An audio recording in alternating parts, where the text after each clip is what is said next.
Alors, dans la même catégorie, nous allons appeler M. Henri Guénaud, qui va vous parler de l'Union pour la Méditerranée, nécessité géopolitique pour la France et pour le monde arabe.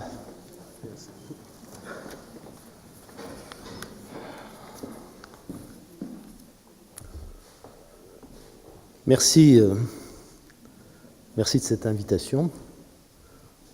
Je trouve que ce colloque a du sens au moment où nous nous trouvons de notre propre histoire et de l'histoire de la Méditerranée. Alors, si vous le permettez, je vais partir de l'exposé d'Hubert Védrine pour dire à la fois tout ce avec quoi je suis d'accord et puis un petit léger désaccord sur la politique étrangère qui a été menée, non pas dans le précédent quinquennat, mais dans celui d'avant. Alors d'accord sur le semi-chaos et même le chaos, mais le semi-chaos, il ne concerne pas seulement la Méditerranée, pas seulement le Moyen-Orient. Le monde n'a jamais connu un tel désordre depuis la Seconde Guerre mondiale. Après la Seconde Guerre mondiale, nous avons eu la guerre froide. C'était dangereux, mais c'était un jeu rationnel. C'était un jeu qui était mené par des gens qui n'avaient absolument pas l'intention de vitrifier le monde et de se vitrifier en même temps. Donc ça pouvait déraper, c'était extrêmement dangereux, mais les joueurs étaient rationnels. Nous sommes aujourd'hui confrontés à un monde dans lequel beaucoup de joueurs ne sont pas rationnels. Nous sommes confrontés à des fanatismes, à des passions, à des aveuglements de toutes sortes, sauf peut-être, hélas, quelques dictateurs avisés. Je pense par exemple que M. Poutine est un joueur rationnel, extrêmement rationnel, qui profite de toutes les erreurs de ses adversaires. Je pense que les Chinois sont des joueurs rationnels. Je pense que l'Occident a un problème, non pas seulement avec ses dirigeants, mais avec les sociétés occidentales, parce que le désordre qui y règne, le malaise qui les travaille, rend le gouvernement de ces pays et de l'Occident extrêmement compliqué. Et il est très difficile aujourd'hui, s'il est aussi difficile d'avoir une politique de l'Occident un peu cohérente face au désordre du monde, c'est d'abord parce qu'il est extrêmement difficile d'avoir une politique tout court dans la plupart des pays occidentaux. Regardez l'Europe. La France a miraculeusement, grâce à ses institutions, est à peu près gouvernable et elle a une majorité, mais il n'y a pas de majorité en Grande-Bretagne, il n'y a pas de majorité en Belgique, il n'y a pas de majorité aux Pays-Bas, pas de majorité en Allemagne, pas de majorité en Italie, pas de majorité en Espagne. Je ne parle pas de la Grèce. Quant aux États-Unis, elle est gouvernée par un président qui était minoritaire en voix, qui exprime très bien le malaise des sociétés occidentales et en particulier des États-Unis, mais qui en est le visage ou l'expression la plus caricaturale, la plus provocatrice. Hubert Védrine a d'ailleurs parfaitement raison. Il fait la politique de son électorat, c'est ça le fil directeur de sa politique, à la fois intérieure et extérieure. Mais quand une société est aussi en crise, qu'elle connaît un tel malaise, on imagine, enfin moi j'imagine le danger que représente faire la politique de son électorat. Voilà, c'est quelque chose là de très dangereux pour l'avenir. Venons-en au milieu de ce chaos, de ce semi-chaos, de ce grand désordre inquiétant à la Méditerranée. D'abord, la Méditerranée, il ne faut jamais la regarder simplement en tant que telle, il faut la regarder avec la profondeur des mondes qui s'y rencontrent. Donc, au sud, l'Afrique, à l'est, le Moyen-Orient, que dis-je, l'Orient et l'Asie, et au nord, tout le continent européen. Ces trois immenses composantes du monde se rencontrent en Méditerranée, mais on ne peut pas se contenter de la regarder simplement à travers le destin de ses riverains. Ce qui se joue en Méditerranée, c'est quelque chose qui va bien au-delà et qui est extraordinairement compliqué par le fait que tous les acteurs qui ne sont pas présents sur les rives jouent quand même un rôle tout à fait décisif. Alors on peut se dire que cette Méditerranée qui est tellement, finalement, tellement importante à la fois dans nos rêves, dans notre imaginaire, mais aussi dans notre histoire et dans notre destin, on peut se dire que c'est une cause perdue. Quand nous avons lancé l'Union d'abord de la Méditerranée, ce qui s'appelait l'Union de la Méditerranée au départ, les diplomates ont ricané. Ils ont dit, mais voyons, d'abord c'est tellement de monde à la fois, la Méditerranée, vous savez, d'abord il y a la Méditerranée occidentale, la Méditerranée orientale, c'est deux choses totalement différentes qui n'ont rien à voir. Donc votre projet est totalement farfelu. On a vu par la suite, naturellement, que ce qui se passait en Occident n'avait aucun impact sur l'Orient et vice-versa. C'est tout à fait évident. Ce qui se passe aujourd'hui du côté de la Syrie n'a aucune influence sur le destin de la France et ce qui s'est passé en Tunisie n'a eu aucun effet, c'est bien connu, sur le Moyen-Orient. Bon. D'ailleurs pas vrai que pour la géopolitique, c'est vrai pour tout. Quand vous polluez la moitié de la Méditerranée, il est bien connu que vous ne polluez pas l'autre moitié. Bon.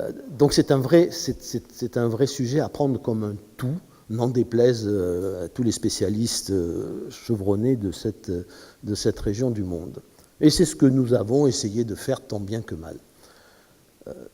D'abord avec l'idée de réunir, pour commencer, les riverains de la Méditerranée, de façon à gérer cette espèce de charnière, à gérer ensemble cette espèce de charnière entre trois mondes, entre trois continents, avec une difficulté évidemment très très grande que nous connaissions, qui était que c'est la Méditerranée qui poursuit son vieux rêve, malgré tout, qu'on le veuille ou non, enfin qui est hanté en tout cas par son vieux rêve d'unité perdue, est devenu depuis très longtemps une creusée de haine et de rivalité, et que en réalité on a beaucoup essayé dans l'histoire, une fois que cette unité de civilisation s'est morcelée, on a beaucoup essayé de la reconstituer par la guerre, par le fer, le feu, le sang et la conquête. Et au fond, on peut se dire que la dernière fois qu'on a esquissé une unité de la Méditerranée, c'est peut-être pas glorieux, mais c'était du temps de la colonisation, tout simplement. Et c'est vrai que ça a engendré, la décolonisation ensuite, a engendré un monde qui, malgré tout, où les différentes parties savaient se parler, même s'ils se parlaient de façon parfois agressive. Nous avions d'un côté les Européens, de l'autre côté les nationalismes arabes. Nous avions des régimes en face de nous qui parlaient le français ou l'anglais, mais pas seulement en termes de langue, mais aussi de mode de pensée. C'est-à-dire qu'ils pensaient nation, ils pensaient rapport à la religion, au fond un peu comme nous le pensions. Et il y avait un dialogue possible. Ce qui a beaucoup changé, je rejoins tout à fait Hubert Védrine là-dessus, c'est qu'aujourd'hui, il est extrêmement difficile de se parler et surtout de se comprendre. Voilà. Nous avons quand même voulu tenter cette aventure. Je crois que c'est très différent de ce qui s'est passé par la suite. Même si elle a échoué, elle a été un effort d'abord louable et deuxièmement qui nous a montré qu'on pouvait quand même tenter quelque chose dans ce monde-là. Car, je vous le rappelle, nous avons réussi, à l'exception de la Libye, à mettre autour de la table tout le monde. Tout le monde est venu. Et moi, je me souviens non seulement du premier sommet des chefs d'État et de gouvernement, qui a quand même eu comme principale vertu de faire que la Syrie reconnaissent la souveraineté du Liban pour la première fois. Bon, c'est peut-être anecdotique, mais ça ne l'était pas tellement pour les Libanais à l'époque. Et puis, je me souviens surtout du premier sommet des ministres des Affaires étrangères à Marseille, de l'Union pour la Méditerranée, où nous avions réussi à constituer un secrétariat dans lequel siégeaient côte à côte les Palestiniens et les Israéliens au même rang, même titre. Pour la première fois, Israël considérait ou traiter l'autorité palestinienne comme le représentant d'un État à part entière. Bon, ça peut paraître rien, mais ça n'était pas si anecdotique que cela. Sur quoi avons-nous buté? Sur deux choses. D'abord, la cécité d'un certain nombre d'Européens qui ont cru bon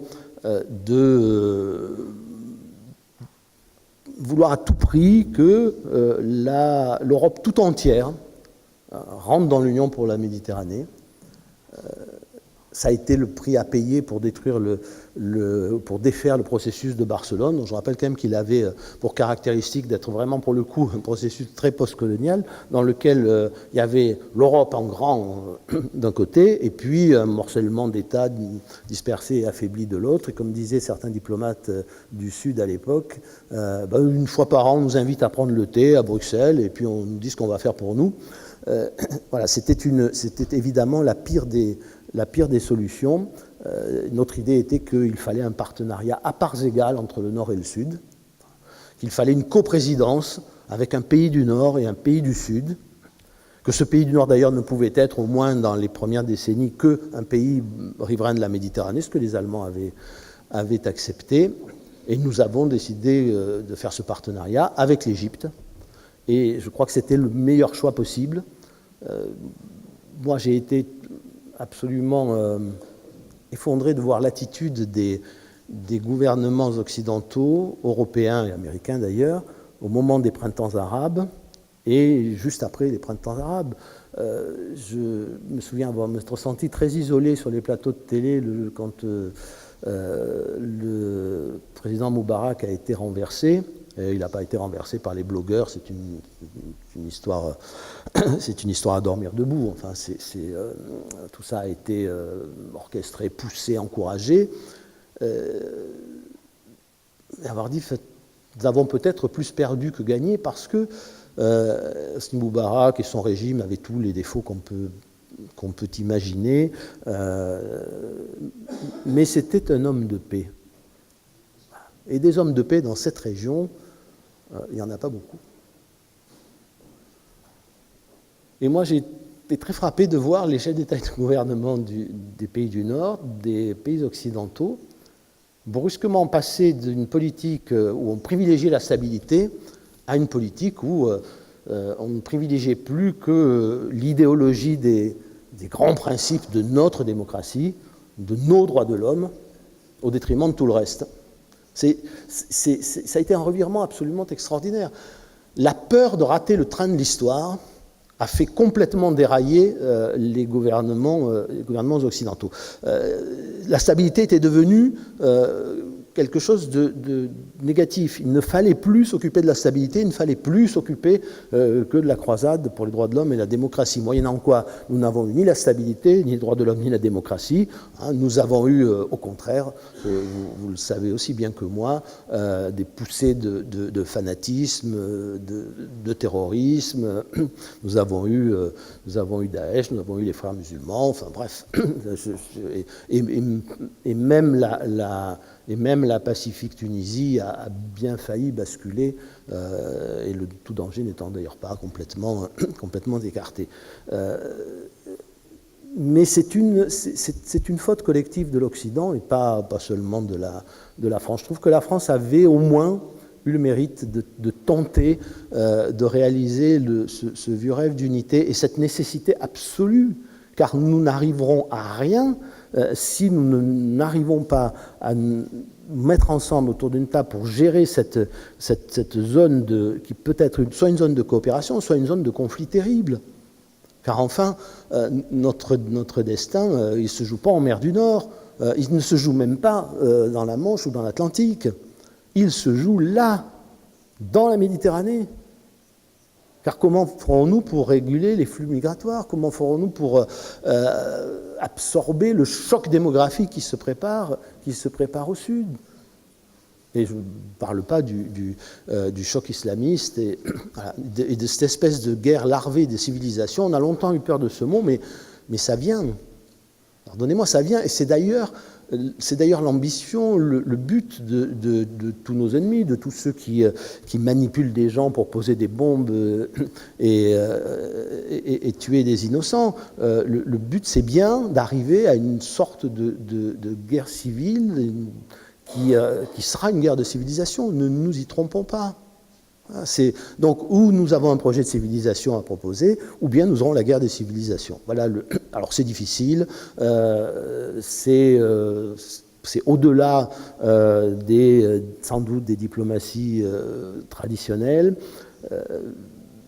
Mais je crois que c'est absolument inévitable. C'est où nous essayons tout ce que nous pouvons, ou bien nous en paierons très cher le prix, de toute façon.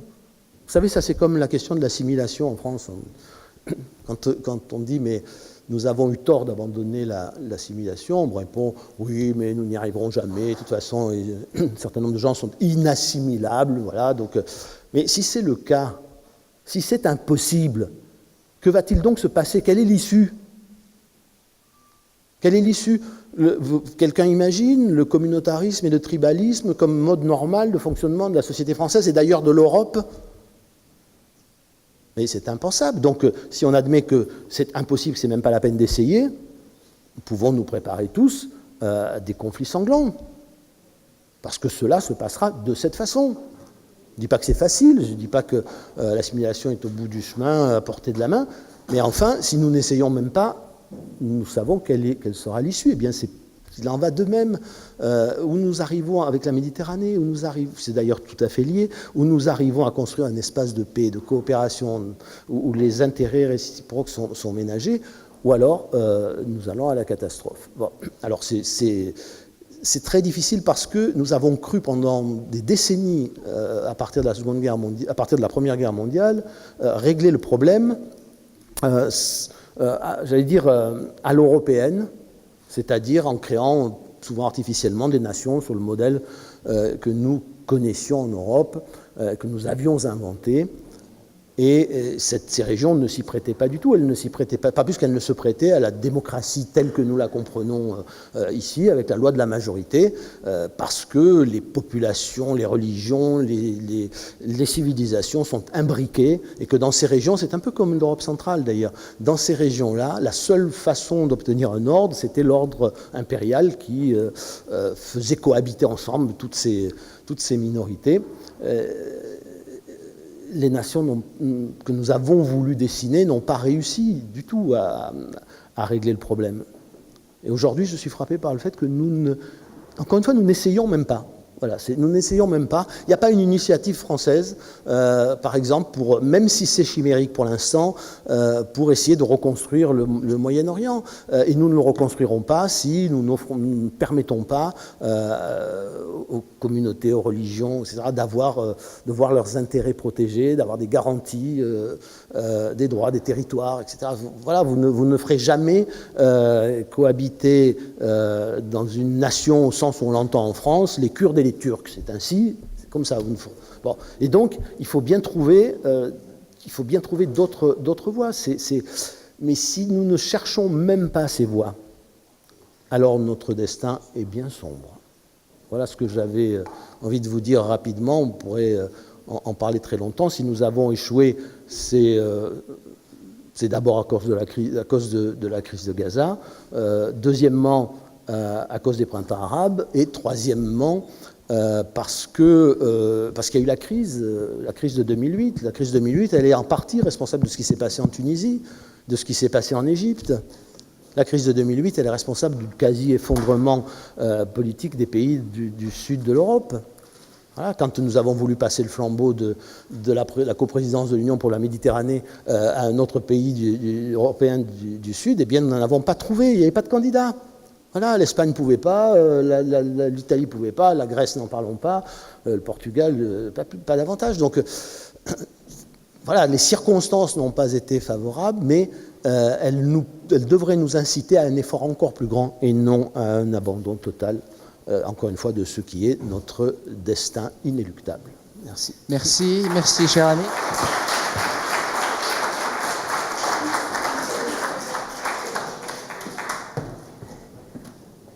Merci, cher ami, merci, M. Guénaud. Enfin, il y avait tous ces éléments, mais M. Guénaud, par rapport à toutes ces causes-là, il y avait une cause majeure par rapport à ce grand projet géopolitique et de civilisation de l'Union pour la Méditerranée. La Grèce, le monde arabe, c'est pas entendu et tout ça, oui, c'est vrai.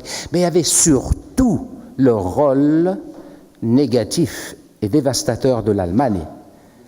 L'Allemagne.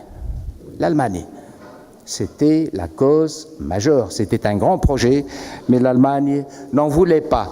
Je salue la présence parmi nous de Madame le Consul général d'Égypte. Vous êtes la bienvenue, Madame. Madame Serena Jamil. Je salue aussi mon ami qui veut toujours rester discret, il ne voulait pas se mettre devant, Patrick Wajman, que vous connaissez tous. Merci Patrick d'être venu. Et aussi M. Al Gardner, ancien conseiller à la Maison-Blanche et professeur aujourd'hui à l'Institut américain, l'université américaine plus exactement. La Maison-Blanche sous Bill Clinton, il faut que je le précise parce que pas sous Bush ou sous Obama, sous Bill Clinton.